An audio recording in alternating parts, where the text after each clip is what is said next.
Selamat pagi, Bolo. Pagi ini saya ada di GKJ Bambu Kuning, Bekasi Utara. Saya akan meliput mengenai seminar tentang ginjal yang diselenggarakan oleh Komisi Perkunjungan dan Doa dari GKJ Bambu Kuning bersama dengan Rumah Sakit Primaya Bekasi Utara. Mari kita sama-sama mengikutinya. Semoga bermanfaat bagi para bolo di sana. Mari.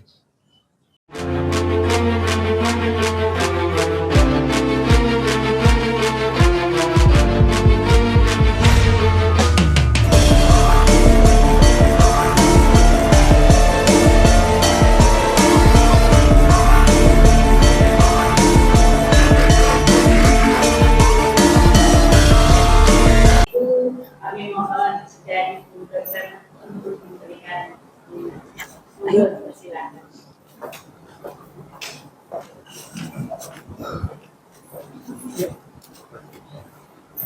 Ini perlu pakai ini saja atau ini juga, Pak?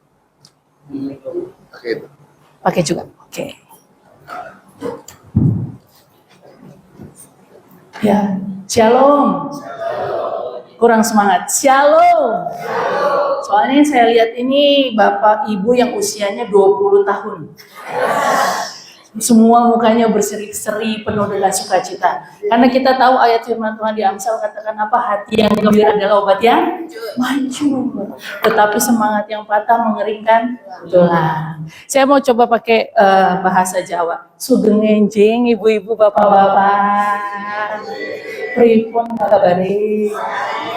Saya mugi-mugi kita semua diparingi sehat, amin. Amin. Ya, puji Tuhan, saya mengucap syukur pada Tuhan karena diberikan kesempatan bisa hadir di tengah-tengah Bapak Ibu Saudara terkasih. Saya dari Dokter dari Bekasi Utara bersama dengan rekan saya Mas Doni akan memberikan sedikit pengetahuan edukasi kepada Bapak Ibu sekalian. Dan terima kasih juga atas kesempatan yang diberikan untuk Bapak Ibu untuk membukakan pintu buat kami memberikan waktu yang singkat ini untuk memberikan beberapa hal tentang gagal ginjal.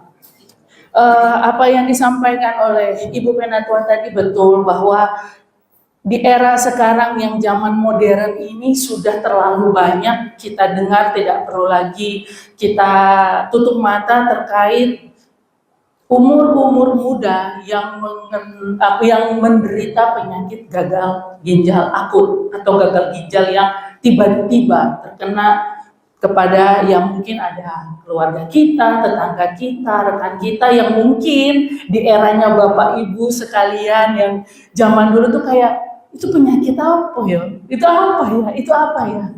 Tapi sekarang kita yang istilahnya Bapak Ibu yang sudah usia di atas 40 tahun, itu akan bertanya-tanya kenapa ya?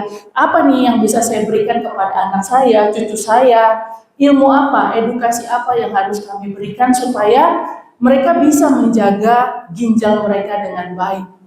Kenapa hal ini disampaikan yang mungkin dari Bapak Ibu sekalian di tempat ini dari yang bekerja bersama itu melihat mungkin adanya peningkatan-peningkatan yang mengakibatkan penderita-penderita itu juga semakin banyak. Baik dari usia 11 tahun, usia 20 tahun, bahkan sampai usia yang ke 30 tahun. Bahkan untuk yang usia tua itu malah jarang. Itu malah biasanya karena usia tua baru kena lah gagal ginjal. Jadi di sini Bapak Ibu, ini kita belajar bersama. Saya tidak terlalu pintar dari Bapak Ibu sekalian, karena kalau untuk pengalaman hidup udah pasti Bapak Ibu lebih hebat dari saya, gitu kan ya. Hanya saya di sini diberi kesempatan oleh Tuhan untuk belajar lebih jauh terkait penyakit ini. Oke. Ya. Ya, yang pertama kita mau belajar dulu organ ginjal ini. Kita tahu dulu ginjal ini apa, ginjal ini fungsinya apa, ginjal ini perannya apa di dalam kehidupan kita, di dalam diri kita sendiri. Sebelum kita bisa memberitahukan kepada cucu kita, nggak boleh terus minum teh botol ya, teh kotak ya, nggak boleh. Lo kenapa sih? Yang ini larang-larang aku terus. Nah, di sini kita belajar sama-sama supaya edukasi kita kepada anak-anak kita, kepada cucu kita itu lebih kena. Supaya oh gitu ya Yang ya, oh gitu Kakung ya, oh gitu Oma ya. Karena sekarang oma-omanya sudah mengerti apa yang dimaksud dengan ginjal itu sendiri.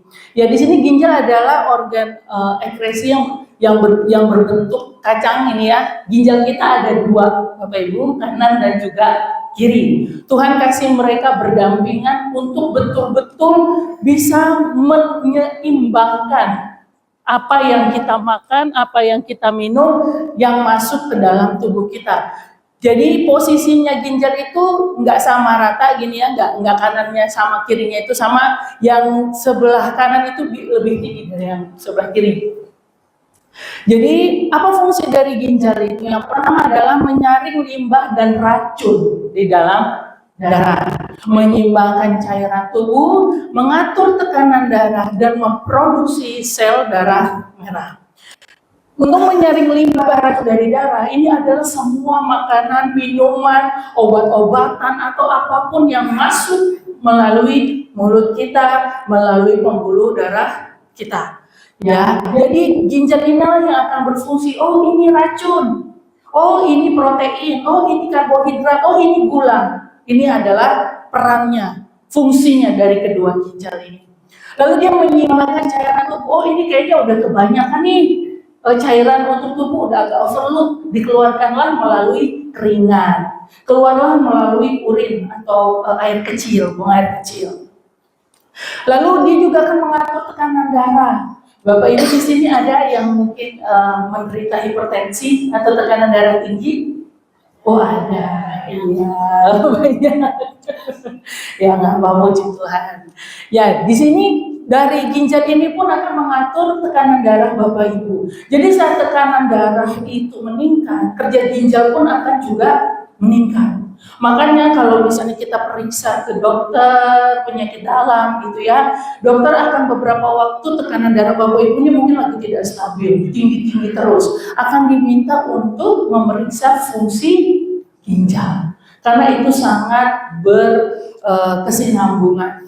Lalu yang keempat, yang terakhir adalah dia memproduksi sel darah merah. Selain sumsum tulang yang besar, selain tulang-tulang Bapak Ibu yang panjang-panjang memproduksi sel darah merah, ginjal pun juga membantu untuk memproduksi sel darah merah. Fungsinya banyak, untuk membantu otak tetap bisa berpikir dengan baik. Ya, sel-sel darah merah itu akan didistribusikan, akan dikirimkan ke bagian-bagian tubuh yang membutuhkan. Ya, pengertian ginjal itu sendiri dari gagal ginjal. Gagal ginjal adalah kondisi di mana ginjal sudah kehilangan kemampuannya, kehilangan fungsinya untuk menyaring zat metabolisme dari darah dan menjaga keseimbangan dari cairan atau elektrolit. Ini kita bisa lihat ini ginjal yang bagus, ginjal yang baik, dia peredaran darah kecil-kecil atau di sini kita bilangnya kalis-kalis kecil ini, pembuluh darah yang merah, yang biru ini dia masih baik. Lalu diterimanya warnanya seperti ini, merah, agak merah bata gitu ya. Ginjal yang sehat seperti ini. Tapi bagaimana ginjal yang tidak sehat? Ginjal yang tidak sehat ini mulai pembuluh darah yang kecil di sini udah mulai tersumbat. Dengan apa? Dengan batu, dengan asam urat, karena asam urat, lalu adanya infeksi-infeksi lain, karena tekanan darah tinggi Bapak Ibu nggak terkontrol, gula darah tidak terkontrol, inilah yang bisa membuat gagal ginjal. Ya, hari ini kita akan belajar dua jenis gagal ginjal. Yang pertama adalah gagal ginjal akut, jadi dia terjadinya itu tiba-tiba tanpa Bapak Ibu mungkin tidak merasakan efeknya. Terus yang ini tidak merasakan gejalanya, tidak merasakan gejalanya. Sedangkan kalau gagal ginjal kronis ini biasanya dia berlangsung sampai 3 bulan. Pelan-pelan turun fungsi ginjalnya, mulai dari berkurang air kencing. Kok saya minum banyak tapi kok pipisnya nggak banyak ya? Kok kakinya mulai bengkak-bengkak padahal hari ini saya nggak jalan banyak, kok kaki nggak digantung, saya juga nggak ada tekanan darah tinggi, saya juga normal menurut saya gitu kan ya. Tapi ternyata pas tensinya tinggi. Oh iya, saya lupa ya tadi minum obat, ternyata lupa minum obat, udah 1 minggu tidak minum obat darah tinggi, kakinya mulai bengkak. Nah ini progresnya kalau gagal ginjal kronis itu dia lebih lama. Yang dikhawatirkan zaman sekarang adalah gagal ginjal akut. Walaupun dia sifatnya reversible atau bisa sembuh dengan sendirinya, ya untuk case-case yang kita lihat di media sosial itu kebanyakan adalah gagal ginjal akut yang diderita sama anak-anak, remaja ataupun pemuda-pemudi gitu ya, dewasa muda, biasanya adalah gagal ginjal akut. Dan itu sifatnya bisa reversible atau bisa sembuh asal dia mendapatkan penanganan yang cepat. Begitu. Cuma sayangnya di era modern ini jarang sekali mereka mau memeriksakan kesehatan karena menurut mereka itu hal yang biasa. Orang udah tua-tua aja yang meriksain tekanan darah tinggi, cek-cek di bawah tuh ya, gula darah, kolesterol, itu masih yang tua-tua aja. Terus masih muda gini yang masih bakoh, nggak perlu. Salah. Justru kalau kami secara kedokteran reverse lagi ke belakang, era tahun 2000 sampai 2026 itu banyak sekali perubahan di dunia kesehatan yang kami temukan. Salah satunya apa? Ya ini penderita-penderita dari gagal ginjal kronis ini menurun usianya. Bukan lagi Bapak Ibu 40, 50, enggak. 40 tahun ke bawah. Ini yang menjadi concern kita sebagai orang-orang yang paling senior lah di rumah begitu ya. Oke, ini adalah beberapa tabel perbanding, tidak perlu dihafal, ini hanya kita sharingkan dari mana yang bisa Bapak Ibu pahami, mana yang bisa kita ajarkan kembali ke rumah kita. Jadi waktu onsetnya, ini waktu kejadiannya kalau gagal ginjal akut tadi hitungan jam atau hitungan hari, sedangkan gagal ginjal kronis ini perlu waktu berbulan-bulan sampai tahun. Penyebab utamanya adalah dehidrasi berat, perdarahan, infeksi berat atau sepsis, dan keracunan obat. Nah, kalau yang gagal ginjal kronis ini yang biasanya penyebabnya adalah hipertensi maupun diabetes. Ya, lalu sifat kerusakannya gagal ginjal akut ini masih bisa sembuh atau normal kembali asal cepat ditangani. Sedangkan kalau yang gagal ginjal kronis ini biasanya sudah permanen, progresif, semakin lama semakin berat dan biasanya sudah membutuhkan yang namanya hemodialisa atau cuci darah. Bagaimana gejalanya? Ini akan sangat nyata, itu yang tadi saya bilang, tiba-tiba nggak bisa buang air kecil atau buang air kecilnya itu semakin sedikit, mulai bengkak-bengkak di badan, dari mata, tangan, bahkan yang paling sering kelihatan adalah kaki. Karena dia posisinya paling bawah dari tubuh yang menarik gravitasi, jadi dia penumpukan cairannya paling terlihat. Lalu tiba-tiba ada sesak nafas. Bagaimana dengan yang gagal ginjal kronis? Ini dia seperti silent killer, dia bunuhnya perlahan, nggak langsung bikin pasien atau yang bikin penderitanya meninggal. Tapi fungsi ginjalnya semakin lama semakin menurun, hanya tinggal 15%. Itulah dia membutuhkan hemodialisa untuk dia bisa tetap bertahan hidup. Bagaimana dengan tujuan pengobatannya? Ya mengatasi penyebab utamanya dulu kalau gagal ginjal akut. Kalau untuk gagal ginjal kronis ini biasanya kita hanya memperlambat ya kerusakan-kerusakan yang terjadi, komplikasi-komplikasi yang terjadi, salah satunya adalah jantung. Jadi memang kok banyak banget komplikasinya ya. Iya, Bapak Ibu. Dari yang namanya diabetes, dari yang namanya hipertensi, itu akan komplikasinya akan semakin banyak. Itulah kenapa kalau misalnya kita datang ke dokter penyakit dalam yang biasa pegang kita gitu ya di sana, itu mereka akan mengedukasi sebanyak-banyaknya. Bapak Ibu boleh tanya sepuas-puasnya. Dokter-dokter kami di Primaya Utara itu sangat terbuka dengan pertanyaan-pertanyaan Bapak Ibu, penyakit-penyakit dalamnya di sana. Kenapa? Karena pasien kami itu banyak sekali untuk penderita-penderita ini. Bahkan sekarang di HD kami aja hemodialisa kami sudah full dari seluruh bukan hanya kota, di seluruh kota Bekasi. Kami membantu semaksimal mungkin. Karena apa? Yaitu karena penderitanya sudah semakin banyak. Pemerintah nggak bisa handle sendiri. Kita harus bahu-membahu untuk membantu bagaimana saudara-saudara kita, pasien-pasien kita ini bisa tetap bertahan walaupun ya bahannya memperlambat ke komplikasi dari pasien-pasien tersebut. Ya, mengapa gagal ginjal ini berbahaya? Karena racun ini menumpuk di darah. Sedangkan darahnya Bapak Ibu tuh ya, itu kan tiap hari kan berputar, naik, masuk, difilter, naik, masuk kan kayak gitu kan sirkulasinya. Kalau misalnya dia masuk ke dalam darah, dia nyangkut di otak, akhirnya stroke. Dia nyangkut di jantung, racunnya jadinya jantung. Ya, jadi memang racun itu yang kita sebut racun apa sih dok? Jadi kalau misalnya makanan Bapak Ibu yang kita makan sehari-hari yang tidak sehat, itu kan akan difilter tadi ya oleh ginjal. Sama ginjal itu kan akan dibuang racunnya. Tapi kalau misalnya racunnya itu ginjalnya nggak bisa buang racun itu akan diserap oleh tubuh.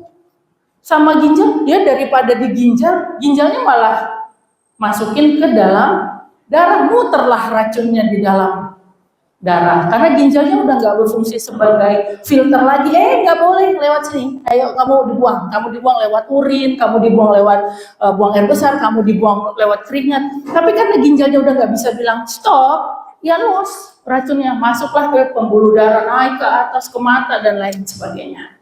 Gitu. Lalu cairan menumpuk di paru-paru itu yang akan mengakibatkan sesak napas. Lalu gangguan elektrolit, jantung ini bisa berhenti mendadak. Karena kalau kita di kedokteran bilangnya udem. Cairannya tak terlalu banyak, overload. Karena apa? Nggak bisa dikeluarin lagi, ginjalnya udah nggak berfungsi. Gitu. Lalu kerusakan yang sifatnya permanen, ya ini untuk di gagal ginjal kronis. Tuh Bapak Ibu. Jadi itulah bahaya dari si gagal ginjal ini. Tahapannya adalah gagal ginjal akut. Jika tidak kita atasi dengan baik, nanti akan berulang ke gagal ginjal akut lagi, nggak diobatin lagi, masuklah dalam fase gagal ginjal kronik. Bagaimana dengan penyebabnya? Ya ini adalah faktor yang tadi saya bilang. Faktor penyakitnya ya dua-dua ini aja musuh bebuyutan dari dulu ya dari tubuh kita adalah diabetes dan juga hipertensi. Diabetes ini gula darah tinggi yang merusak pembuluh darah kecil yang ada di ginjal. Kalau kita lihat tadi ya yang merah-merah biru tadi itu pembuluh darahnya itu rusak tuh gara-gara si diabetes ini. Karena gula yang terlalu tinggi ini akan bikin pembuluh darah kecilnya itu tidak lagi berfungsi dengan baik. Begitu juga hipertensi, tekanan darah tinggi merusak jaringan di ginjal, neuron-neuronnya, saraf-saraf kecilnya itu akan rusak. Lalu penyakit glomerulonefritis ini peradangan pada penyaringan ginjal ini penyakit yang berdiri sendiri namanya glomerulonefritis. Nah, adalah penting untuk melakukan pemeriksaan gula darah dan juga tensi. Ya, mungkin di sini ada kegiatan sebulan sekali Bu untuk pemeriksaan ini. Di rumah, biasanya RT RW ya. Ya, di RT RW biasanya ada tuh di puskesmas ya. Pengumuman RT sekian, kegiatan posyandu, terus kegiatan lansia. Nah, baiknya Bapak Ibu jika memang ada waktu, tidak lagi longgar, bisa menyempatkan diri. Hanya untuk apa? Cek aja tekanan darah tinggi dan juga gula darah. Gitu ya. Apalagi kita kemarin habis Natalan, waduh enak banget kan itu makanan kita itu kan. Aduh dah. Jadi hal-hal yang kita lihat simpel ini akan membantu kita untuk melihat diri kita sendiri Bapak Ibu. Supaya kita mengerti, oh ini kok gulanya agak naik ya. Karena usianya Bapak Ibu dengan saya khususnya itu kan berbeda. Tapi karena pola makan saya mungkin yang sudah tidak sebaik Bapak Ibu waktu muda, yang masih mau dikasih singkong rebus ya enak banget gitu kan, jagung rebus, kacang-kacangan. Ya di zaman saya ya udah itu apa ya? Saya nyarinya ya ini risol mayo ya kan, saya ngasihnya bolu kukus. Udah nggak bisa. Jadi itu udah pasti berbeda. Nah, penanganannya sekarang ini itulah yang bisa kita bisa kita lakukan. Oke, penyebabnya apa? Ya ini konsumsi. Ya mungkin saya tanya dulu nih, ada nggak Bapak Ibu yang sering kalau sakit kepala sedikit, sakit perut minum obat? Beli obat dulu deh, kamu ke apotek, beli dulu deh obat di warung. Nggak ada ya, puji Tuhan. Ya semuanya harus dengan resep dokter. Kenapa? Karena konsumsi obat-obat pereda rasa sakit ini juga bahaya Bapak Ibu. Karena tadi, apalagi kalau kita beli obat yang tidak sesuai dengan kita pribadi. Kita kan nggak tahu bagaimana fungsi ginjal kita, fungsi lambung kita, fungsi hati kita. Belilah obat sembarangan. Udah beli titik-titik itu yang buat sakit kepala, itu beli yang titik-titik buat sakit perut, buat diare misalnya. Sudah tidak boleh ya Bapak Ibu ya. Semua obat-obatan pereda nyeri harus sesuai dengan resep dokter. Kenapa? Ya itu tadi, karena pereda nyeri yang mengandung enzim ini bisa mengiritasi. Pertama, mengiritasi lambung. Kedua, jika dipakai dalam waktu jangka panjang, ini juga akan merusak ginjal. Kalau cerita ini saya cerita sedikit. Almarhum papa saya baru aja dipanggil Tuhan tahun lalu bulan Juni. Cuma selisih 3 jam dari dia ulang tahun ke 67. Jadi saya yang menemani dari hari pertama dia masuk ICU, saya menemani sampai beliau Tuhan panggil di RSUD Balikpapan. Kebetulan saya orang Dayak, Bapak Ibu, saya orang Dayak Ambon, tapi saya 5 tahun di Solo. Jadi ngertilah sedikit-sedikit ya. Jadi papa saya ini penderita diabetes sejak umur 40 tahun. Sejak umur 40 tahun sampai Tuhan ambil itu masih menderita diabetes. Sebelum dia Tuhan panggil itu Februari dia harus pasang ring. Dia harus pasang ring karena gulanya sudah merusak pembuluh darah jantung. Ya, papa saya seorang pendeta, mama saya juga seorang pendeta di salah satu gereja di Kalimantan, dua-duanya kolaborasi gitu ya, jadi pendeta. Nah, karena namanya pendeta kalau diajak makan nggak mungkin menolak. Karena saya kayak cuma colek-colek, Pak, udah kayaknya deh Pak, itu B1-nya udah kayaknya, B2-nya udah kayaknya gitu ya. Jadi kadang ya namanya ibu penatua panitia kan, ayo silakan Pak Pendeta. Kita yang di samping cuman, aduh, kan nggak mungkin juga. Akhirnya, oh iya ibu terima kasih, saya minta sedikit ya punya papa saya yang gemuk jadinya kan. Karena bagi sama papa saya gitu, sama mama saya, kakak-kakak saya. Karena kita coba membatasi. Kan yang namanya pelayanan itu saya suka cita gitu ya, seneng gitu lihat orang yang datang papa saya, oh ibu pendeta minta doakan dulu bu pendeta, Pak Pendeta. Tapi belakang-belakangnya, ayo kita ke makan bubur Manado. Kan kalau di Kalimantan kan banyak juga yang orang Manado ya, gitu. Ayo kita makan ini dulu yang manis itu gudeg. Ada juga yang orang Jawa. Tapi kan dari kita sisi keluarga, ini papa saya ini punya gula ini gimana ya? Akhirnya saya yang ambil sedikit. Jadi Februari kemarin dia pasang ring 1 karena memang pembuluh darahnya sudah mampet karena gulanya. Lalu bulan perburukannya di bulan Juni itu, waktu papa itu sudah mau ulang tahun ke 67, saya datang, papa saya manggil-manggil saya katanya, suruh Vika pulang. Akhirnya saya pulang dan Tuhan izinkan saya memang betul-betul menghabiskan hanya berdua. Jadi mama saya pulang, kakak saya pulang, hanya saya berdua di ruang rawat. Saya pegang dia. Terus lagi dipasukin NGT ya, yang selang yang dimasukin selang makan. Oh, rupanya di situ serangan jantung. Langsung saya minta tarik, terus dibantu resusitasi, ya kehendak Tuhan lah yang jadi. Singkat cerita pulang pemakaman dan lain-lain, terus saya masuklah ke kamar papa saya beres-beres ya barang-barang. Bapak Ibu tahu apa yang saya temukan? Ini obat nyeri yang banyak sekali. Saya tanya, "Ma, ini punya siapa?" "Oh, itu kalau tempat obat yang itu punya papamu." "Kok banyak banget ya, Ma, obat nyerinya?" Saya bilang, "Hah? Enggak, itu jarang papa." Ya namanya istri kan pasti ini ya, nggak mau nyalahin gitu, apalagi sudah Tuhan panggil. "Ma, ini kenapa mama nggak bilang? Kalau papa suka sekali minum obat nyeri." Bapak itu obat nyeri dari paracetamol, naik ke ibuprofen, naik ke natrium diklofenak, asam mefenamat, semua jadi satu di dalam kaleng tersebut. Saya panggil kakak saya, kebetulan puji Tuhan kakak saya yang pertama juga dokter. "Bang, coba lihat Bang, ini kayaknya yang kita nggak tahu selama ini. Papa suka mengkonsumsi obat-obat anti nyeri tanpa sepengetahuan kita. Yang kami khawatirkan adalah yang papa rasa nyeri di ulu hati, itu ternyata mungkin respon dari ginjal. Mungkin yang papa rasa pusing, itu mungkin respon dari ginjal. Karena apa? Ginjal sudah rusak. Udah nggak bisa lagi tuh netralisir si obat-obatan yang papa tadi saya minum. Karena papa sih, aduh kok pusing ya, aduh sakit kepala ya, udahlah minum si paracetamol ini aja, minum Panadol titik-titik atau bot titik-titik gitu ya, obat yang biasa di warung.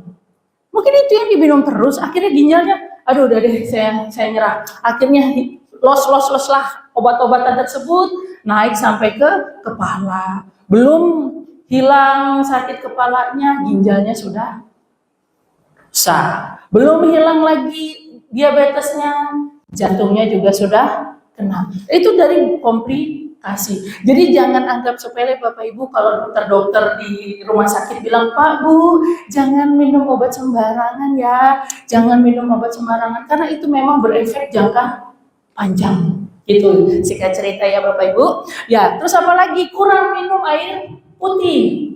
Ya, hanya teh manis atau teh tawar setiap pagi, tapi air putihnya sudah tidak diminum. Nah, perlu Bapak Ibu ketahui, air minum yang Bapak Ibu miliki, yang Bapak Ibu minum itu nggak disamaratakan 2 sampai 3 liter.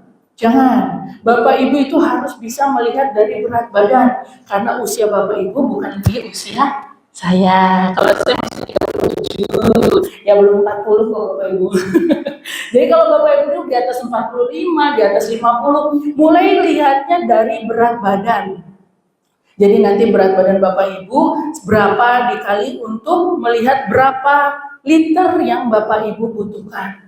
Karena ya tadi saya bilang fungsi ginjalnya sudah tidak sama lagi, walaupun sekarang tidak ada keluhan, tapi tetap di usia-usia lansia harus menjaga juga air minum yang diminum. Tapi tidak boleh tidak minum ya Bapak Ibu ya. Lalu konsumsi minuman berenergi dan pemanis, wah ini udah banyak sekali ini sudah ini Bapak Ibu di mana-mana. Ke mall aja itu mungkin setengah 50% standnya itu adalah minuman manis, makanan manis. Kita nyalahin mallnya, ya nggak bisa. Pengendalian diri. Kembali lagi ke situ. Yang banyak di sana itu kan minuman rasa ini ditambah ini, tambah es krim ditambah ini. Nah, sekali-sekali boleh dokter? Boleh, sebulan sekali. Lalu kebiasaan merokok dan juga alkohol. Saya yakin di sini sudah tidak ada ya Bapak Ibu ya. Oke, nah ini adalah gejala awal yang bisa Bapak Ibu pelajari di rumah, dilihat dari mungkin suami kita, istri kita, ya, anak-anak kita, cucu kita. Yang pertama itu sering tidak ada gejala, perubahan frekuensi atau perubahan pas pipis. Kok biasanya pipisnya los gitu ya? Kok ini cuman sedikit ya? Padahal rasanya pengen kencing banget gitu, tapi Bapak Ibu harus bisa melihat itu memang dari ginjal apa bukan. Tapi salah satunya adalah frekuensi buang air kecil yang semakin menurun atau bahkan tidak bisa buang air kecil. Lalu urin yang sudah mulai ada busanya, jadi busanya banyak. Pipis tapi busanya banyak di kloset. Nah itu juga mulai diobservasi dulu, nggak mulai langsung takut gitu, enggak, ada yang namanya observasi. Oh kita lihat dulu mungkin pagi hari karena kita kencingnya atau malamnya minumnya terlalu banyak atau bagaimana, makanya berbusa. Coba lihat lagi besoknya, apakah masih seperti itu. Cepat lelah dan sulit berkonsentrasi. Ini juga bisa dipertimbangkan sebagai gejala awal. Nah, ini ya Bapak Ibu ya, mulai bengkak-bengkak. Kakinya pas dipencet nih kayak gini nih. Pas dipencet kok nggak balik ya, pencet yang di lubang kita pencet ada jejaknya gitu loh. Kan kalau misalnya normal gitu pencet, cet, langsung balik lagi. Ini enggak, begitu dipencet dia stuck di situ, jadi kayak bikin cekungan seperti itu. Terus baik di kaki maupun di wajah. Biasanya kalau di wajah itu di bawah sini Bapak Ibu, kantong mata itu udah mulai bengkak-bengkak. Mulai sesak napas, mual muntah, kehilangan nafsu makan, dan gatal-gatal pada kulit. Ini kalau gatal-gatal yang tidak terselesaikan juga nih, bertahun-tahun atau berbulan-bulan, Bapak Ibu boleh cek ginjal. Apakah jangan-jangan memang dari fungsi ginjal yang berkurang akhirnya kenalah ke pembuluh-pembuluh darah kecil yang mengakibatkan gatal-gatal yang semakin parah. Tesnya gimana dok? Nah ini boleh tes urin dan juga tes darah. Terus tes yang lebih advance lagi adalah USG ginjal ya. Jadi tes urin cek ini ada protein albuminnya bagaimana. Tes darah biasanya kita lihat fungsi ginjalnya gimana nih, kreatinin sama ureum. Terus kita bisa lihat juga laju filtrasi glomerulus. Jadi apa namanya, gimana ginjal ini memfilter apakah masih baik atau tidak. Yang terakhir yang kita lihat adalah USG. Jadi USG itu bukan untuk orang hamil aja, tapi bisa juga untuk kita untuk mengecek ginjal. Lalu pengobatan awal, nah ini adalah tahapan kita mencegah lebih baik daripada mengobati. Menstabilkan gula darah dan tekanan darah bagi Bapak Ibu yang memang ada gula darah dan tekanan darah, diet rendah protein dan juga garam. Kalau di sini masih ada yang suka makan yang asin-asin ya, udah mulai dikurangi ya Bapak Ibu, supaya beban kerjanya ginjalnya juga menurun. Yang suka manis-manis sama juga jangan lagi dimakan terlalu banyak. Kalau kurang manis, sambil makan lihatin istrinya biar makin manis ya kan. Terus pemberian obatnya juga mengontrol jangan sampai anemia tadi ya, darah karena dia salah satunya adalah memberikan asupan sel darah merah ke seluruh tubuh, fungsinya ginjal, dan tekanan darah keseimbangan kalsium. Ya ini adalah pengobatan kalau misalnya pasien tersebut memang langsung membutuhkan cuci darah atau yang kita kenal dengan hemodialisis atau hemodialisa. Jadi di mana nanti prosedurnya adalah menyaring darah dengan mesin ini. Jadi ceritanya mesin inilah yang menggantikan ginjal Bapak Ibu. Jadi walaupun ginjal Bapak Ibu itu masih ada di dalam tubuh, tapi sudah tidak berfungsi. Jadi darah yang Bapak Ibu miliki, ceritanya makanya dia dibilang cuci, karena memang betul yang ada di dalam tubuhnya akan dimasukkan ke mesin yang putih ini untuk dicuci, baru dikembalikan lagi ke dalam tubuh Bapak Ibu. Karena apa? Karena ginjalnya sudah tidak bisa mencuci darah Bapak Ibu dari racun, dari segala obat-obatan, manis-manis, garam, dan lain sebagainya. Ini biasanya 2-3 kali seminggu seumur hidup. Ya, membantu membuang racun dan cairan yang berlebihan. Ini juga fungsinya hemodialisa. Jadi itu bisa sembuh nggak dok? Kalau kesembuhan kan hanya kita bisa mengusahakan, sisanya Tuhan yang tentukan. Tapi kita harus mau berusaha Bapak Ibu.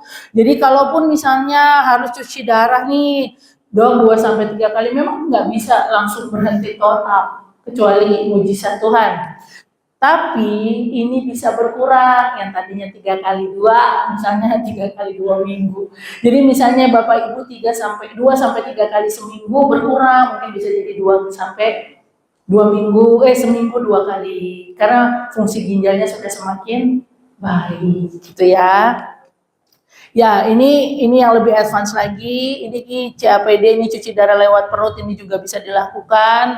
Lalu yang terakhir transplantasi ginjal. Jadi donor ginjal, jadi ginjalnya diganti dengan ginjal yang baru. Ini belum banyak terjadi di Indonesia ya. Oke, bagaimana pencegahannya? Strateginya adalah cerdik. Ya, C-nya cek kesehatan secara rutin, E-nya enyahkan asap rokok. Ya, kalau kita nggak merokok, misalnya tetangga kita, teman-teman atau keluarga ada yang merokok, usahakan untuk tidak terlalu dekat, karena asap rokoknya itu yang juga akan berdampak kepada Bapak Ibu sekalian. Terus R-nya rajin aktivitas fisik dan olahraga, D-nya diet seimbang. Terus istirahat cukup dan kelola stres. Ya, kalau cerdik ini kita bisa lakukan dengan baik, saya yakin Bapak Ibu tetap bisa sehat, bisa melayani Tuhan dengan baik, ya, bisa melakukan pekerjaan apapun dengan sukacita. Gitu. Oke, lanjut. Pencegahannya ini yang paling simple. Biasakan banyak minum air putih. Jadi nggak lagi minum yang berwarna-berwarna. Ya, jadi hanya air putih saja. Minum air putih minimal 2 liter sesuai kebutuhan tubuh. Seperti yang saya bilang, 2 liter ini standar. Tapi buat Bapak Ibu, kalau bisa dihitung dengan berat badan. Ya, biar bisa dapat nilai yang sesungguhnya. Lalu kebiasaan, nah ini Bapak Ibu, kebiasaan buang air, nahan-nahan pipis. Nggak boleh lagi, aduh tanggung, bentar lagi. Nah ini udah nggak bisa, udah nggak boleh. Nanti awalnya ISK dulu tuh, infeksi saluran kencing karena suka nahan kencing. Tapi karena udah keseringan ISK, akhirnya infeksinya naik salurannya. Karena kan salurannya sama, naik sampai ke ginjal. Lalu hindari obat-obat herbal dan suplemen yang tidak terdaftar di BPOM. Itu juga mulai dihindari ya Bapak Ibu. Lalu kesimpulannya adalah ginjal adalah investasi masa depan karena kerusakannya kadang sudah tidak bisa diperbaiki. Deteksi dini adalah kunci keselamatan dan gaya hidup itu akan menentukan kualitas hidup di hari tua. Kita baca sama-sama yang terakhir Ibu Bapak yang tulisan ini 1, 2, 3. Sayangi ginjalmu sebelum menyesal di kemudian hari. Baik, saya Dr. Vika. Terima kasih, Tuhan Yesus memberkati.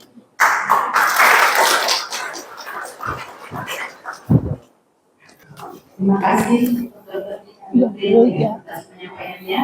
Tiba saatnya sekarang Bapak Ibu kita masuk di acara tanya jawab ya, question and answer. Monggo Bapak Ibu, ada hadiah ya Bapak Ibu.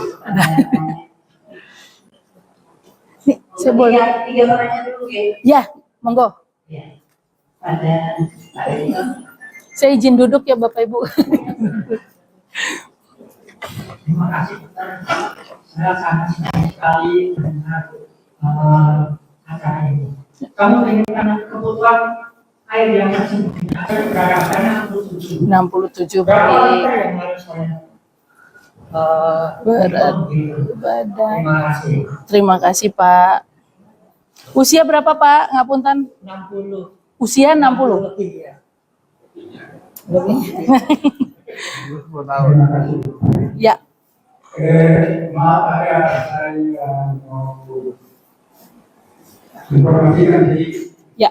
saya dulu dari Gila ya ataupun guru Ya. siap ataupun guru perlahan pikir saya masuk ini gagal ginjal kronis dan serangan jantung. Ternyata tidak. Menurut Dokter Hansanger di Surabaya hanya 5 yang selektif ya, tidak termasuk ginjal kronis. Yaitu 1 hipertensi, 2 diabetes, 3 penyakit pelemahan hati atau liver, kemudian osteoporosis dan kanker, terutama kanker pankreas dan kanker usus besar. Maaf ya, atau saya juga nggak persis. Pikir saya dulu saya kira atau pembunuh sejak atau pembunuh perlahan-lahan masuk serangan jantung dengan ginjal kronis, ternyata tidak. Tadi belum diinformasikan atau belum disampaikan oleh dokter tadi bahwa yang menyebabkan gagal ginjal itu sudah disebutkan. Ada yang ini, ada yang belum. Biasanya juga pengaruh dari protein daging terutama jeroan. Kebanyakan ini saya lihat itu orang kalau terlalu banyak makan daging atau jeroan itu ini berpusat akhirnya itu gagal ginjal dan akhirnya ada dialisa atau Ya, itu pertanyaan dari siap. pertanyaan saya, ini ginjal ini kan alat perencanaan ginjal. Tapi apa kalau orang menyumbangkan ginjalnya, dan keluarga ginjalnya jangan, tapi tidak kan gitu. Kenapa ya? Apa karena kalau umpamanya satu ginjal aja, itu apa saya katakan ginjal bukan saya pertama yang kedua. Kenapa kalau ginjal ini biasanya dari keluarga dengan teman yang berbicara atau hemodialisa itu kalau umpamanya biasanya dia sudah tidak bertahan lama, biasanya 1 atau 2 tahun dia sudah meninggal. Itu kenapa ya sampai cepat sekali seperti itu? Itu pertanyaan saya. Demikian, terima kasih. Ya, mau dijawab Boleh. satu pertanyaan lagi. Oh boleh di satu lagi. Satu pertanyaan lagi.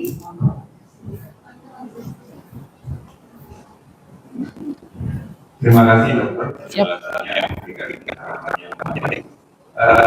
Saya jadi teringat tentang kondisi almarhumah ibu saya yang meninggal karena sebelumnya mengalami cuci darah dan setelah berlangsung tidak lama, kira-kira hanya sekitar di bawah 10 kali, kemudian ternyata dibundut oleh Gusti. Nah, pertanyaan saya terkait ibu saya yang sangat menyenangi ngunjuk jamu Jawa. Apakah minum jamu Jawa itu berpengaruh terhadap kondisi ginjalnya sehingga pada akhirnya sampai begitu parah menjelang beliau wafat sampai kulit-kulitnya itu pecah-pecah, kakinya bengkak. Nah, ini saya sampai sekarang belum mendapat jawaban, mohon penjelasannya. Kemudian yang kedua, sekarang ini banyak sekali penawaran obat-obat herbal. Apakah obat-obat seperti itu juga merupakan hal yang harus kita hindari terkait dengan tadi kita harus menyayangi tubuh kita, diantaranya ginjal tersebut. Atur nuwun Ibu. Terima kasih Bapak-Bapak yang sudah bertanya. Monggo Dokter Ika. Ya, siap. Matur suwun Bapak-bapak nih yang antusias nih buat pertanyaan. Ya, untuk yang air sebenarnya konsepnya mudah. Jadi Bapak Ibu cukup mengkalikan berat badan dengan 30 mili. Ya, jadi Bapak kan 67 dikali 30 mili saja. Itu sekitar sebentar, tadi saya sudah sempat hitung. Jadi nggak perlu aplikasi yang bagaimana, cukup hanya 30 mili dikali berat badan sekitar 2000-an ya, 2000 mili. Nah itu berarti sekitar 2 liter. Jadi kalau bisa jangan terlalu banyak dari itu. Jadi karena usia juga, kenapa saya bilang? Karena kalau tadi saya bilang berat badan saya 80 dikali 30 berarti segitulah kebutuhan saya, itu lebih spesifik untuk kebutuhan air yang saya butuhkan. Karena untuk orang-orang dengan bukan orang normal ya, orang dengan sakit ginjal akut sekalipun itu juga harus membatasi air yang mereka konsumsi. Oke, terus yang kedua tadi terima kasih Bapak karena sudah diingatkan kembali bahwa apa yang disampaikan Bapak itu betul terkait makanan-makanan tinggi protein seperti daging dan jeroan yang paling banyak. Itu juga sudah harus dihindari di usia-usia Bapak Ibu sekalian. Kenapa? Karena filternya ginjalnya sudah pasti juga menurun walaupun tidak ada sakit ginjal. Sama kayak kulit deh.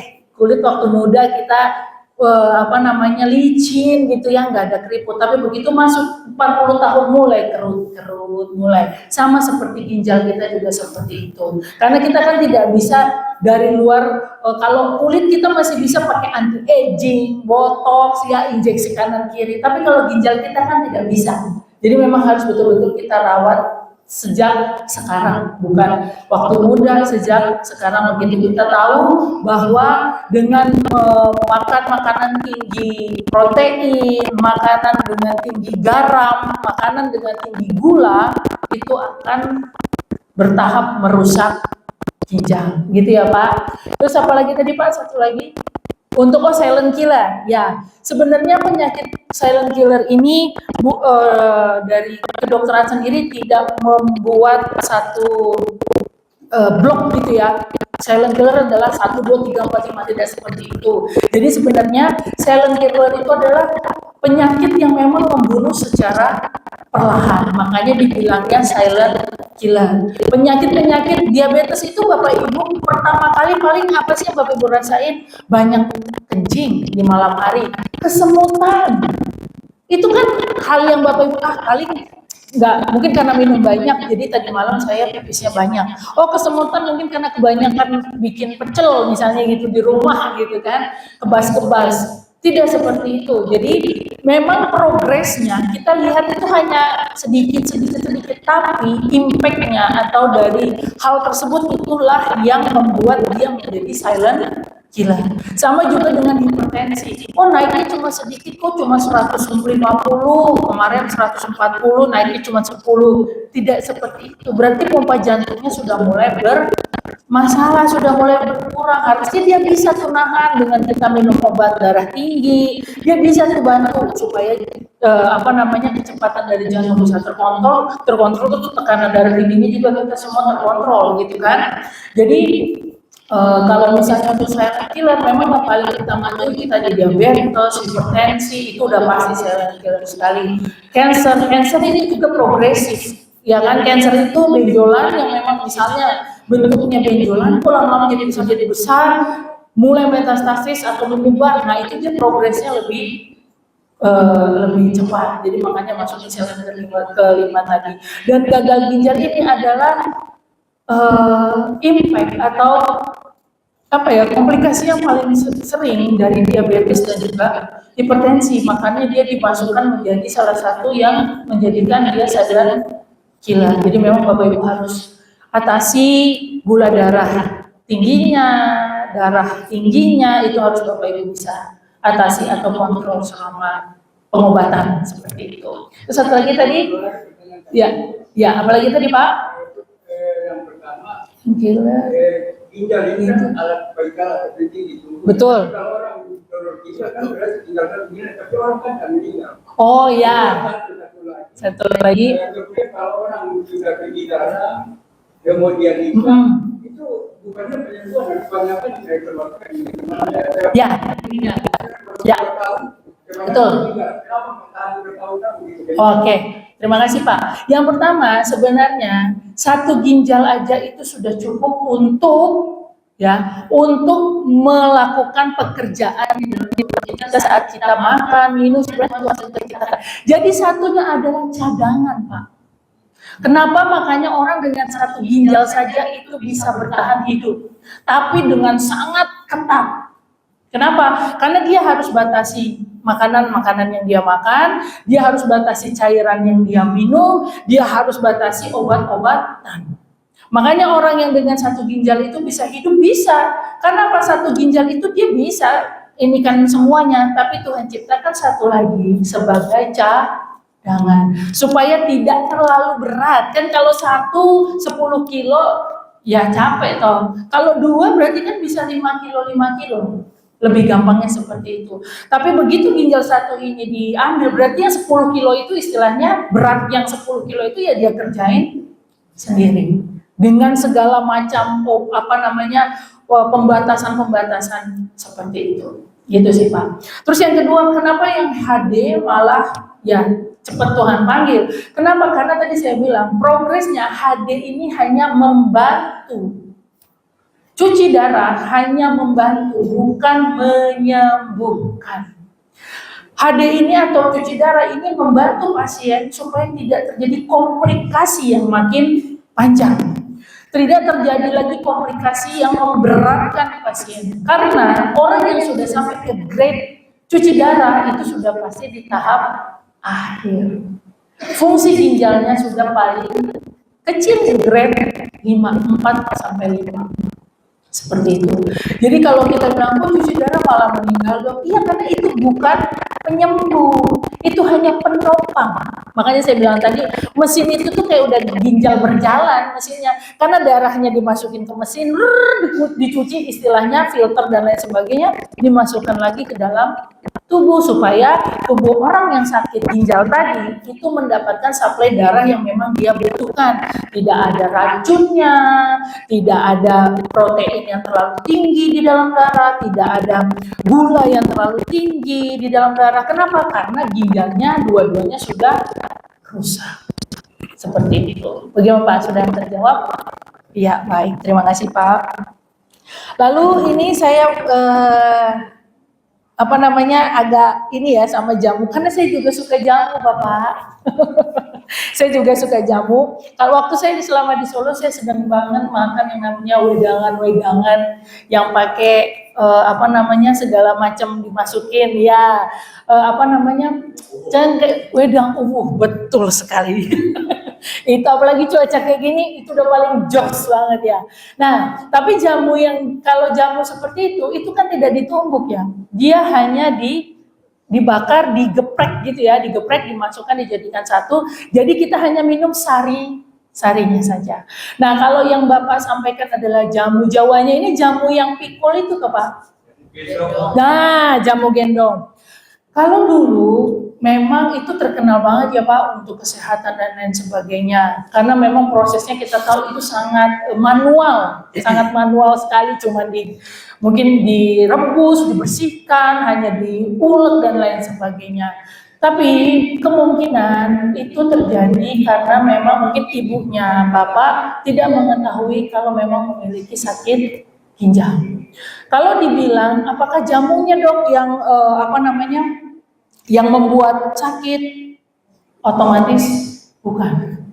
Karena setiap makanan kita harus pahami bahwa kalau kita sebagai orang Kristen, apapun yang masuk ke dalam tubuh dengan ucapan syukur akan menjadi kesehatan. Tapi Tuhan memberikan kita hikmat bahwa kalau udah tahu kita sakit gula, makannya kue tar setiap hari, Tuhan cuma gitu ya. Udah tahu kita punya sakit jantung, senengnya jeroan, senengnya yang lemak-lemak, Tuhan cuman cuman gitu. Tapi kalau misalnya yang terkait dengan Bapak aja udah sekian, orang tua itu lebih jauh lagi, saya terlalu sampai ke sana. Mungkin memang beliaunya belum mengetahui kalau punya sakit ginjal. Makanya masih senang minum minuman yang tradisional tersebut Pak. Tapi kalau dibilang apakah jamu tersebut dok yang bikin sakit, seharusnya bukan. Ya, karena jamu-jamu itu kan memang fungsinya adalah apalagi kecuali kalau misalnya dia yang udah dibungkus ya Pak. Yang udah dibungkus-bungkus saset-saset itu kan kita nggak jelas. Nah, jadi saya mesti tahu dulu nih yang beliau minum dulu, apakah ada yang di saset-saset atau memang yang benar-benar jamu gendong seperti itu. Jadi kalau misalnya apakah itu dok yang bikin ibu gagal ginjal, seharusnya bukan. Tapi mungkin memperberat. Karena mungkin beliau nggak tahu kalau beliau sakit ginjal, lalu mungkin hanya sakit-sakit pinggang, gejalanya beliaunya malah minum jamu seperti itu. Jadi saya hanya berusaha mengimplementasikannya tuh dengan dunia kita yang sekarang. Karena kan zaman dulu tuh masih serba terbatas semuanya. Sedangkan sekarang kan Bapak Ibu sudah banyak di online ya, dikasih dan ramuan-ramuan yang kita sendiri nggak jelas itu BPOM apa enggak. Itu juga jamu kesehatan, ini semua hilang dan lain sebagainya, tapi bikinan pabrik yang tidak jelas lah BPOM-nya. Jadi kalau yang seperti itu saya anjurkan untuk tidak dikonsumsi, tidak diminum atau tidak dipilih untuk jamu untuk kesehatan Bapak Ibu sekalian. Itu sih Pak. Mungkin ada lagi Pak? Cukup sebentar ya. Terima kasih Dr. Siap. Untuk tanya jawab sesi satunya. Kami Komisi Perkunjungan Doa dan Komisi dan Diakonia memberikan sedikit tanda kasih karena sebentar lagi Valentine dan jamnya coklat. Asik. Bagi Bapak Ibu yang ada diabetes mungkin bisa dikasih ke anak-anak khususnya. Boleh bagi satu bar aja. Boleh nyicip. Baik, kelihatannya sangat antusias ya. Ya, Bu Tito. Untuk tanya jawab kali ini. Untuk tanya jawab sesi 2, kami persilahkan 3 penanya berikutnya. Banyak nih, mulai dari depan dulu ya. Pak Taufik, silakan duluan. Selamat siang, saya Taufik. Siang, Bapak. Pertanyaannya simpel, itu masalah minum tadi ya. Siap. Harus cukup minum Ya. yang cukup. Tapi ada problem lain kalau minumnya waktunya nggak tepat, mengganggu Betul. kenyamanan. Misalnya Betul. minum malam atau Ya. sore gitu kan, air itu lewat tubuh sekian jam, nanti tengah malam jadi bangun. Jadi pipis. Gitu. Nah itu pertanyaannya kapan ya tepat untuk minumnya? Siap. Cukup aja itu atau minumnya dicicil atau minumnya sekaligus dan sebagainya. Itu pertanyaan simpel saya. Siap. Terima kasih.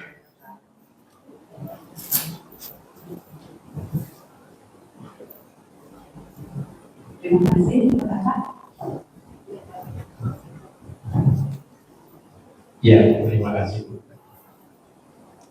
Jadi ini hubungannya dengan obat-obatan tradisional gitu ya. Apakah itu masuk kenyataan atau mitos? Ya. Jadi yang pertama, Bu, saya pernah dengar bahwa rebusan daun seledri Oh. itu bisa mencuci ginjal. Nah itu masuk mitos atau fakta. Nah, kemudian yang kedua, minyak ikan, apakah Ya. itu ikan salmon atau apa, itu katanya bisa memperbaiki kinerja ginjal. Nah, terus kemudian yang ketiga itu, karena tadi pada endingnya itu membuat kita mungkin juga ya. Kira-kira makanan-makanan apa yang bisa menunjang Menunjang. menunjang kesehatan ginjal? Oke. Oke. Terima kasih Bu. Siap.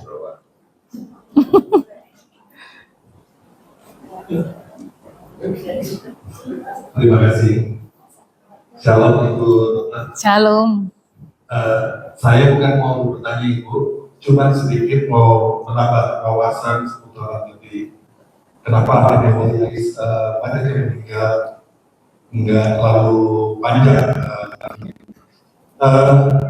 Sebelumnya saya akan sampaikan kalau saya pernah menekuni nge-grab Oh ya.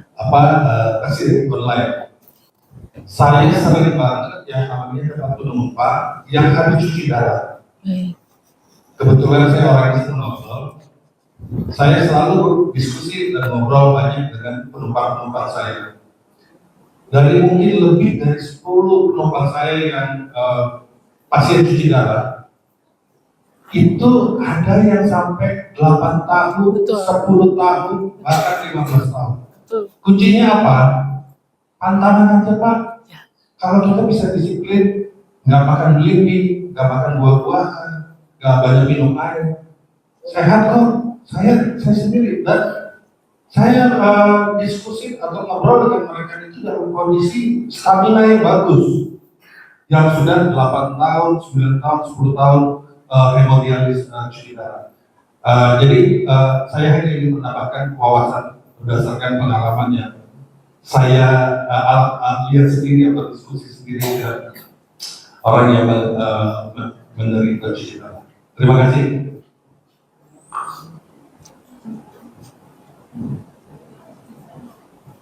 Terima kasih untuk para penanya sesi 2. Langsung dibagi dulu hadiahnya ya Pak.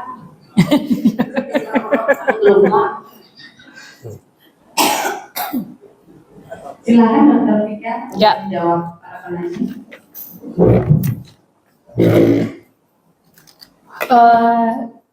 Pertanyaan yang pertama tadi tentang sebentar waktu untuk minum, ya, waktu untuk minum air putih. Jadi apa yang disampaikan tadi Bapak betul bahwa jika air minum itu diminum malam, yang ada Bapak Ibu bangun terus untuk buang air kecil karena memang fungsi ginjalnya masih baik.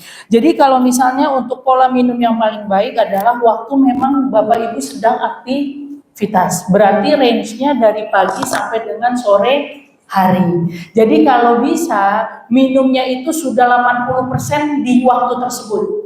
Pagi sampai sore. Sebelum makan, sesudah makan, sedang menonton. Karena gini, usia lansia atau usia di atas 50 tahun itu nafsu untuk minum itu sudah mulai berkurang, betul nggak? Pengennya lihat, aduh kayaknya enak deh teh manis anget atau teh tawar, ya, atau kopi pahit, itu biasanya seperti itu karena rasa ingin minumnya itu sudah mulai berkurang. Makanya saya bilang waktu yang tepat adalah pagi sampai sore. Ya, saat Bapak Ibu sedang aktivitas, mungkin sedang masak, sedang bersih-bersih rumah, sedang menemani cucu, pokoknya sedang lakukan aktivitas lah. Nah, disitulah 80-90% kalau bisa kecukupan minum airnya sudah terpenuhi. Sisanya yang tinggal 10% atau tinggal 5% itu diminum 2-3 jam sebelum tidur.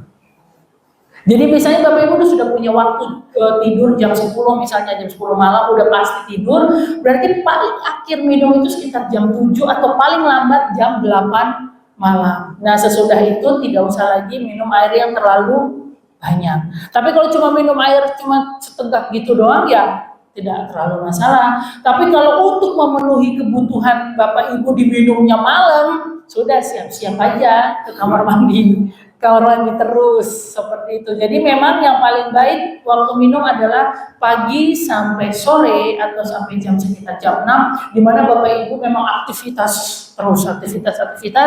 yang perlu diantisipasi adalah saat aktivitas itu kadang nggak mau minum. Nah disitulah Bapak Ibu harus maksa diri untuk tetap minum. Gitu ya. Jadi mungkin belilah tumbler yang cakep-cakep. Jadi kalau pas lihat oh iya minum karena tumblernya mahal kan. Wah. Dibeliin anak misalnya, "Oh, Pak, nih tempat minum ku beli ini harganya sekian misalnya. Minum ya, biar mau minum." gitu. Mungkin ada gambar-gambarnya cantik dan lain sebagainya.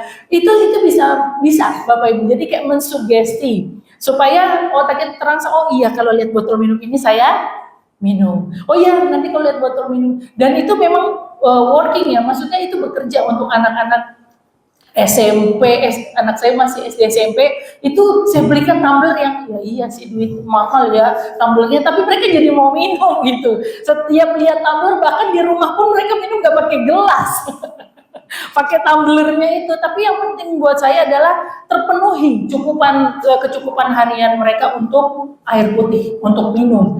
Apalagi anak-anak paling susah banget disuruh minum air putih gitu ya. Kalau Bapak Ibu adalah bukan susah untuk minum, rasa mau minumnya itu sudah mulai berkurang. Nah itulah Bapak Ibu harus memaksa diri untuk tetap minum air putih di jam pagi Bapak Ibu bangun sampai jam sore Bapak Ibu selesai aktivitas. Kalaupun mau minum air putih yang agak sedikit banyak sebelum tidur 2-3 jam sebelum tidur malam. Begitu supaya malamnya tidak kebangun-bangun untuk buang air kecil.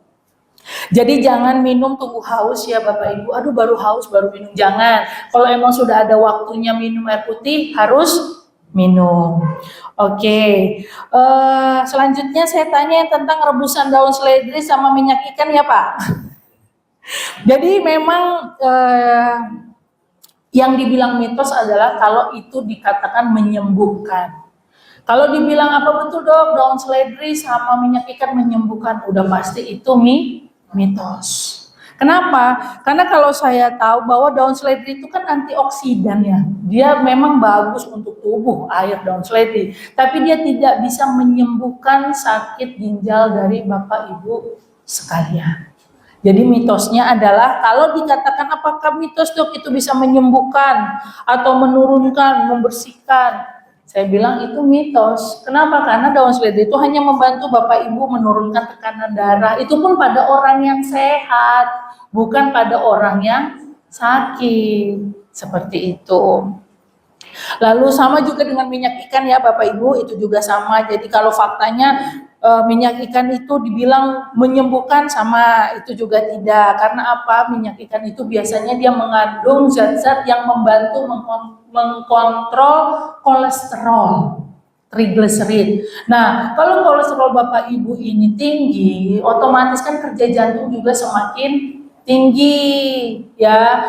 Kerja ginjal untuk memfilter atau menyaring racun-racun itu akan juga semakin berat. Jadi fungsinya si minyak ikan yang mengandung omega 3 itu biasanya hanya untuk mengatasi ya sakit jantung, membantu untuk mengurangi kolesterol yang mengakibatkan jantung. Jadi kalau untuk gagal ginjal dia juga tidak menyembuhkan. Lalu tadi pertanyaannya lagi, tadi terakhir apa ya? Makanan yang baik ya Pak untuk ginjal. Ya, makanan yang baik untuk ginjal sudah pasti tidak tinggi garam, tidak tinggi gula. Ya, jadi contohnya apa sih Dok? Contoh realistisnya timun. Itu campuran ya Pak. Jadi kayak ketimun, terus wortel, labu siam, itu boleh dimakan. Ya itu dia cairannya lebih banyak, airnya lebih banyak, dia juga nggak membebani ginjal.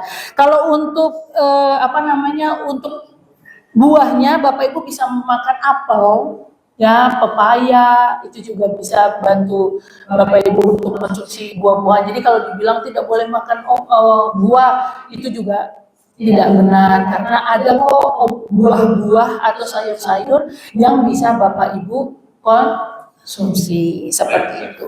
Ya, durian juga nggak bisa Pak, gimana? Paling cuma nyicip Pak. Iya, jadi kalau satu biji itu udah nggak bisa sendiri, harus bagi-bagi kita. Oke, bawang putih, bawang merah juga ya Bapak Ibu, itu juga bagus untuk kesehatan Bapak Ibu. Yang kalau dibilang makan kalau orang Jawa bilang itu satu biji yang bawang lanang. Ya dulu saya praktek di Jawa tuh, itu loh Dok, kamu minum bawang lanang kiopo lah, aku manggil suster, Kak, bawang lanang apa Kak? Itu loh Dok, bawang yang dijual satu. Saya bawa, itu, iya Bu, iya aku di sini lah, itulah kalau ibu-ibu Jawa tuh kan seru ya kalau cerita.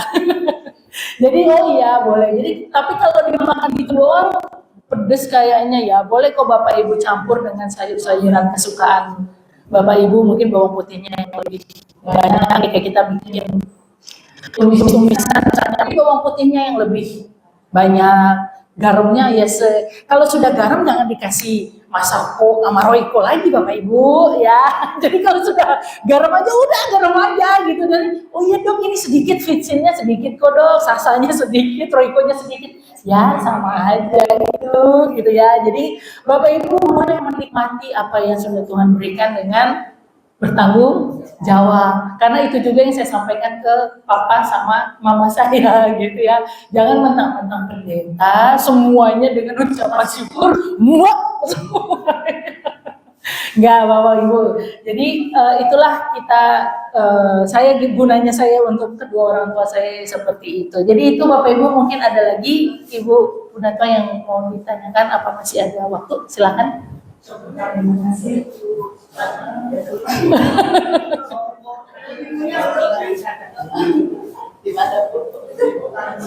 Sebentar ya.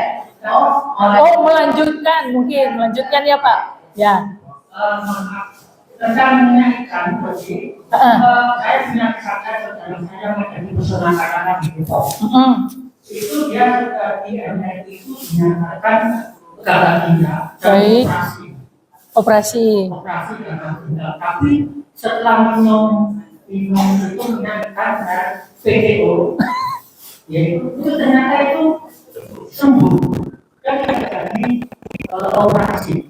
Jadi sampai sekarang orangnya masih hidup di pesona anak-anak.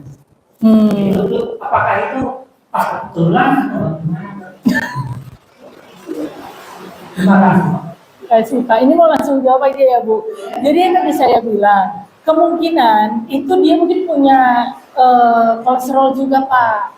Jadi yang menyebabkan gagal ginjalnya kita harus cari tahu juga apa yang menyebabkan beliau gagal ginjal sampai dia harus operasi. Nah, operasi yang dimaksud ini operasi apa? Transplantasi, diganti ginjalnya, atau operasi apa? Jadi saya harus paham dulu nih, nggak bisa memberikan transplantasi ginjal atau ginjalnya dioperasi karena batu.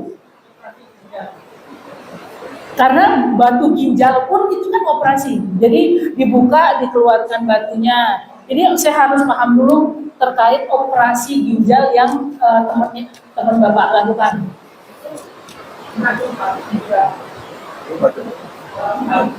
Batu.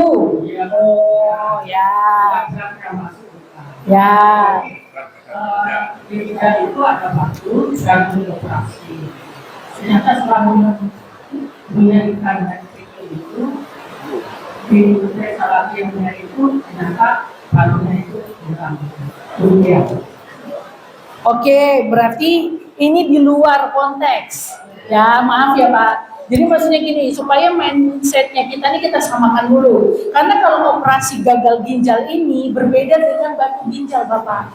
Karena kalau misalnya gagal ginjal ini operasi, itu salah satunya yang tadi saya katakan hanya transplantasi. Ginjalnya diambil, dikasih yang baru. Nah, kalau yang Bapak maksud adalah batu ginjal, ya mungkin ya tadi saya bilang, kalau batu itu biasanya dari pola makan yang tidak teratur, jangan-jangan kolesterolnya yang tinggi. Makanya connect dia dengan minyak ikan yang diminum. Karena minyak ikan tadi, vitamin atau suplemen yang Bapak bilang tadi, itu memang isinya adalah salah satunya terkait dengan pengurangan atau pengontrolan kolesterol atau triglycerid. Makanya waktu dia minum dengan pola hidup yang baik, ya akhirnya obat itu bisa membantu dia meluluhkan tuh dengan sedikit demi sedikit, akhirnya tidak perlu untuk melakukan operasi batu ginjal. Tapi semuanya harus sesuai dengan prosedur dari dokter yang menangani.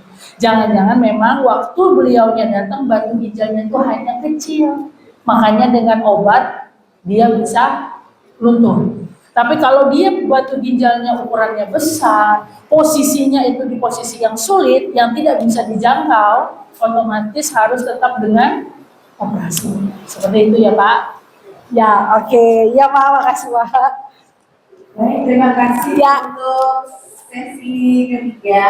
Penanya untuk berbagi kesempatan dan Ibu Anggoro. Silakan. Bu aja terakhir. Siap. Ya. Kalau Pak silakan Dr. Chris.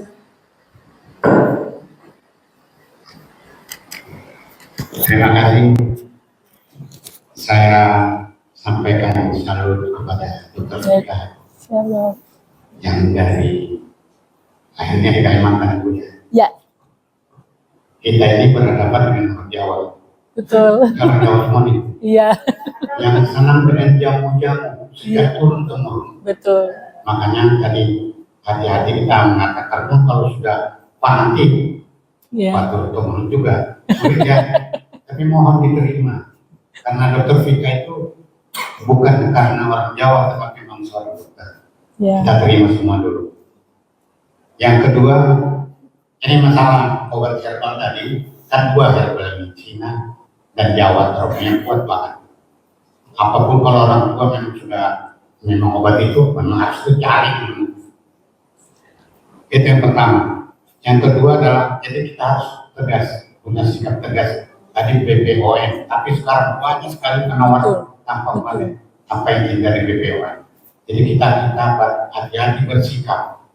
Yang sulit sekali orang di sini, kita tanya satu persatu, enggak, dari dulu saya minum itu kok, enggak apa-apa. Dan itu aja mohon sikap kita tegas tentang BPOM.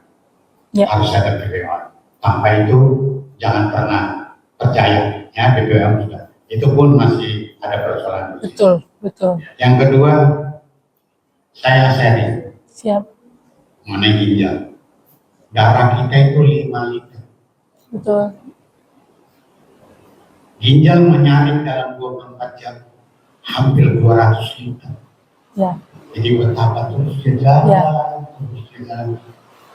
Jadi memang bayangkan berapa puluh kali ya Pak, Kalau 5 liter itu lewat berapa puluh kali lewat, karena 200 liter yang disaring setiap hari. Gitu. Jadi tolong hati-hati dengan ginjal tadi, ya. Bandingannya begitu, pekerjaannya luar biasa. Jantung, liver, kemudian ginjal itu sangat menentukan.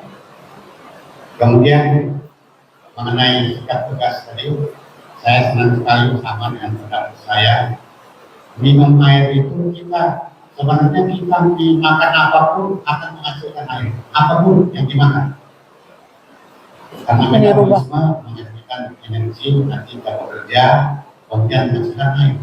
Tapi butuh juga air dari luar. Betul tadi sikap itu adalah berat badan kami 30 cc lah kebutuhan dari luar yang harus kami. Ingat itu.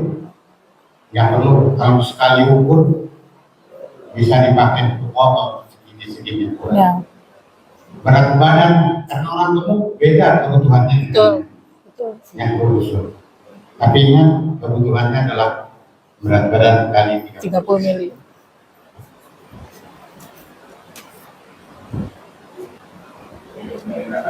Cuma itu sharing saya, ya.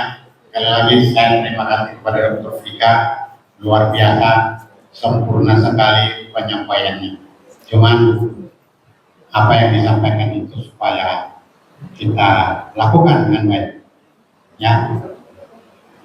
Jangan hanya baca-baca di HP ya, ini ternyata harus diperhatikan baik-baik. Harus ada BPOM itu dulu. Terima kasih Dokter Vika. Ya, terima kasih. Saya juga pasiennya dari dokter Irsyad. dokter penyakit dalam. Oh, iya, Pak. Ya, diterima ya. Bukan karena apa-apa, karena saya dikontrol terus. Bukan karena apa-apa, karena terusnya mau operasi mata, harus periksa darah, ternyata dilanjutkan. Baik sekali. Terima ya, bagus. Tepuk tangan dulu kita terima. Terima kasih, Pak. Dan ternyata dia pasien apa namanya saya nggak tahu. Saya pasien apa karena itu masih kelas Oh iya. dari Brawijaya. Oh dokter Irsyad. Oh dokter Irfan. Bukan dokter penyakit dalam. Dokter Swastika. Bukan satu lagi. Dokter Andaliang. Atau dokter Keti. Dokter Keti. Ya, dokter, suaminya juga dokter, ahli. Jadi sekali lagi terima kasih. Terima kasih, Dok. Tadi saya sudah tahu bahwa acara ini Siap. sangat bagus, khususnya kepada ya warga kita. Ya. Sekali-sekali jangan sekali ini lain kali. Tadinya kalau ada kehadiran masalah ya tapi sudah lengkap semua. Ya. Sekali lagi terima kasih. Ya terima kasih.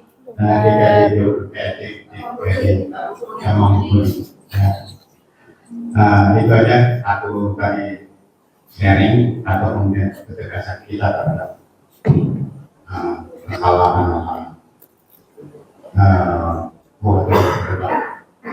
terima kasih. Terima kasih. Ya silakan Ibu. Terima kasih, selamat pagi. Pagi Bu. Terima kasih kesempatan yang diberikan untuk saya boleh bertanya. Mungkin baru saya ya ibu-ibunya yang paling bertanya. Ya. Begini dokter, saya adalah penderita hipertensi yang sudah lama minum obat. Baik. Mungkin ada sudah 15 tahunan. Apakah ada pengaruhnya dengan ginjal saya? Kalau setiap pagi saya minum obat hipertensi, karena saya kadang-kadang suka begini dokter, kalau belum minum obat hipertensi saya merasa saya belum minum, gitu. Ya, seperti betul, sugesti. Dan saya katakan, saya ke anak-anak dan ke suami, saya belum minum vitamin, tapi bukan minum obat, tetapi saya katakan saya belum minum vitamin. Nah, pertanyaan saya seperti tadi, apakah ada pengaruh dengan ginjal saya? dengan minum obat hipertensi, karena ada beberapa pasien hipertensi suka mengatakan saya nggak mau minum obat hipertensi terus-menerus, takut ginjal saya sakit gitu. Ya, itu pertanyaan pertama. Pertanyaan kedua, dokter, tadi dokter katakan makanan yang beracun. Mungkin saya tidak tahu ya, ingin tahu contoh konkret yang sebenarnya makanan dan minum yang beracun itu seperti apa. Satu lagi dokter, saya setiap hari itu nampingi cucu saya. Waktu itu cucu saya itu demam, terus pipis. Cucu saya katakan begini, cucu saya kelas 2 SD dokter. Ya. Eyang, kenapa ya kalau sakit kok pengen kencing terus ya? Ya biar aku kan lagi demam, biar demamnya cepat turun. Terus kenapa dengan pipis terus kok bisa panasnya turun? Saya tidak bisa menjawab yang sebenarnya, dokter. Mohon dijelaskan. Terima kasih, dokter. Siap. Terima kasih untuk para penanya. Silakan Dokter Vika menjawab. Baik. Sebelumnya terima kasih Dokter. Oh, Dokter Isman, senior saya luar. Risman. Ya. Oh iya. Luar biasa. Terima kasih dokter untuk supportnya. Apa yang disampaikan dengan Dokter Risman itu betul sekali ya. Saya 5 tahun dokter di Solo. Jadi sudah mengenali lah sedikit banyak tentang karakter-karakter Bapak Ibu sekalian yang muncul gitu ya di sana, karena memang pasien saya juga banyaknya yang sudah lansia. Saya ikut juga posyandu yang memang khusus pos lansia juga di sana, dan memang mereka sangat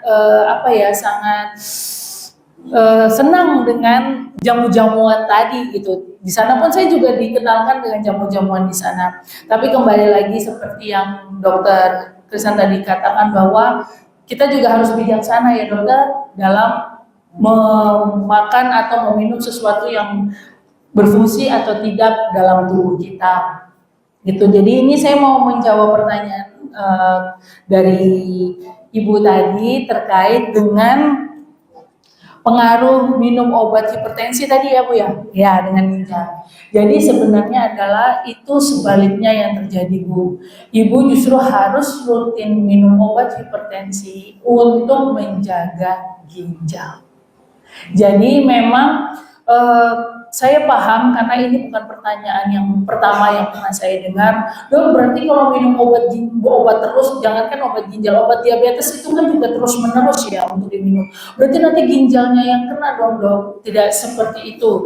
Karena setiap dokter, apalagi dokter penyakit dalam, itu sudah mengetahui obat mana yang aman untuk dikonsumsi. Contohnya ya salah satunya tadi Dokter Kathy tadi ya Pak ya. Jadi beliau ini juga sama dengan dokter-dokter penyakit dalam lain. Oh iya, bapak ini atau ibu ini punya hipertensi dan ada gangguan ginjal. Otomatis obat hipertensi yang diberikan akan mengcover supaya tidak memperburuk fungsi ginjal. Termasuk misalnya beliau punya dokter penyakit dalamnya punya pasien dengan diabetes. Ternyata ada nih kerusakan sedikit di ginjal. Berarti beliau ini juga akan memberikan obat diabetes yang akan membantu untuk mensupport ginjalnya supaya bukan semakin rusak. Tapi dia jaga gulanya tetap turun, tapi ginjalnya tetap berfungsi dengan baik. Jadi kita tidak memutar gitu ya, tidak memutar balikan, nggak mau minum obat karena rusak ginjal. Terbalik, kalau tidak minum obat akan terjadi kerusakan ginjal seperti itu. Jadi obat ginjal maupun diabetes yang Bapak Ibu konsumsi itu harus terus dikonsumsi dalam pengawasan dokternya Bapak Ibu, supaya ya itu tadi saya bilang, biasanya nanti dokter akan mengecek ureum atau kreatinin Bapak Ibu misalnya sebulan sekali, 2 bulan sekali, atau 3 bulan sekali untuk mengecek efek apakah ada terjadi sesuatu dengan ginjal Bapak Ibu karena obat diabetesnya misalnya, atau karena penyakit diabetesnya atau penyakit hipertensinya. Jadi obat-obat itu tetap harus diminum ya Ibu. Ya. Oke, terus yang kedua tentang demam tadi ya Bu, anak-anak ya.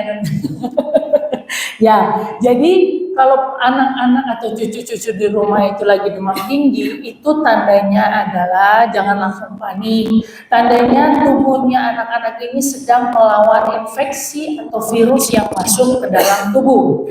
Responnya adalah demam.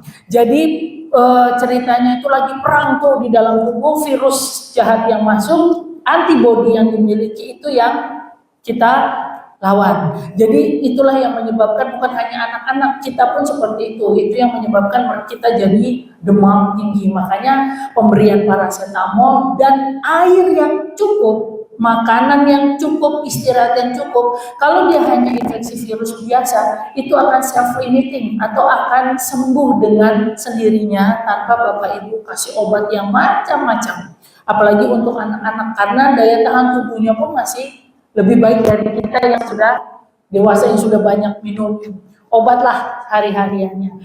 Nah, kenapa dia jadi sering kencing? Biasanya kalau dia demam tinggi itu kan mamahnya biasanya ngasih air minum akan lebih banyak. Itulah karena ginjalnya itu sangat baik, dia akan tetap mengeluarkan air yang sudah diminum tadi. Jadi minum, oh biar demamnya cepat turun, kamu minumnya yang banyak ya. Akhirnya karena minumnya banyak, ginjalnya bagus, pipisnya juga jadi banyak gitu. Jadi itu cara tubuh untuk mengatur suhu. Iya, supaya dia tidak terlalu tinggi. Dengan cairan yang masuk, dia akan coba untuk mengatur gimana suhu tubuh anak ini akan tetap stabil, diturunkan karena terlalu tinggi. Misalnya, ya dong pas cucu saya 39, ayo coba minum air putih, sup, krim sup dan lain sebagainya. Walaupun nanti banyak yang dimakan, karena dia sudah tidak berkeringat Bapak Ibu. Biasanya orang anak demam itu kan dia nggak keringatan, akhirnya cairannya akan dikeluarkan lewat urin atau air kencing, karena ginjalnya juga masih bagus. Seperti itu, jadi udah bisa diterangin nih sama anak-anak atau cucu kita di rumah bahwa itu normal. Saat cucu kita banyak minum saat demam, banyak konsumsi cairan sup ataupun krim sup dan lain sebagainya, terus dia banyak pipis, itu tandanya dia mau sembuh. Karena tubuhnya sudah hampir menang melawan infeksi tersebut. Karena kan tubuh udah mulai menang, akhirnya temperatur di dalam tubuhnya udah mulai turun. Tapi setelah 3 hari, kalau demam tidak turun, Bapak Ibu harus konsultasi ke dokter ya. Jadi jangan tunggu sampai demam yang terlalu tinggi, dehidrasi atau sampai kejang. Karena anak usia di bawah 5 tahun, apalagi orang tuanya punya riwayat kejang, harus diobservasi lebih ketat dibandingin anak-anak yang tidak punya kejang seperti itu. Jadi memang penanganan kalau hanya pada anak yang memang nggak ada riwayat kejang, mungkin seperti itu sih. Itu jenis anak-anak kecil sekarang memang luar biasa kritisnya. Ya itu Ibu, bagaimana? Mungkin ada setiap. Oh ya, makanan ya. Sebenarnya berarti makanan yang tinggi garam Ibu. Berarti contohnya makanan kaleng. Ya, makanan kaleng, makanan cepat saji. Cepat saji yang memang prosesnya ya Bapak Ibu, prosesnya itu cepat disajikan, junk food. Ya, jadi bukan makanan yang digoreng, tapi makanan yang memang lebih cepat disajikan. Ya, jadi itu juga udah mulai dikurangi karena dia menyerap minyak terlalu banyak. Tuh, makanan-makanan kaleng, makanan frozen. Ya, Bapak Ibu boleh melihat makanan frozen, tapi harus memilih apakah itu tinggi garam atau tidak. Kalau sayuran frozen ya monggo gitu kan, itu kan zaman sekarang gampang, tinggal kalau makanan frozen tinggal taruh di tempat microwave jadi, itu nggak apa-apa. Tapi kalau makanan yang di frozen itu kayak makanan olahan, ya makanan olahan, jadi kayak nugget-nuggetan, sosis, terus otak-otak, nah itu kayaknya sudah bisa. Jadi Bapak Ibu kalau bisa makan yang memang sudah, ya memang Tuhan siapkan langsung sayur-sayur, langsung gitu yang buah-buah, jadi nggak dikemas-kemas dengan lain sebagainya. Begitu sih Ibu. Gimana? Oh, kalau minuman otomatis yang berwarna. Ya, mereknya apapun udah pasti tidak bisa. Dengan pemanis, nah saya kasih masukan. Saat Bapak Ibu mau belanja di supermarket, ini minuman bagus apa enggak ya? Baca komposisi. Kan Bapak Ibu suka cek tuh, ada label gizi nutritionnya. Nah Bapak Ibu bisa cek di situ. Kalau sudah di situ udah tinggi 5 gram gulanya, natrium itu garam. Bapak Ibu, natrium itu garam. Jadi kalau Bapak itu lebih baik jangan dikonsumsi. Sudah air putih saja. Gitu ya. Oke.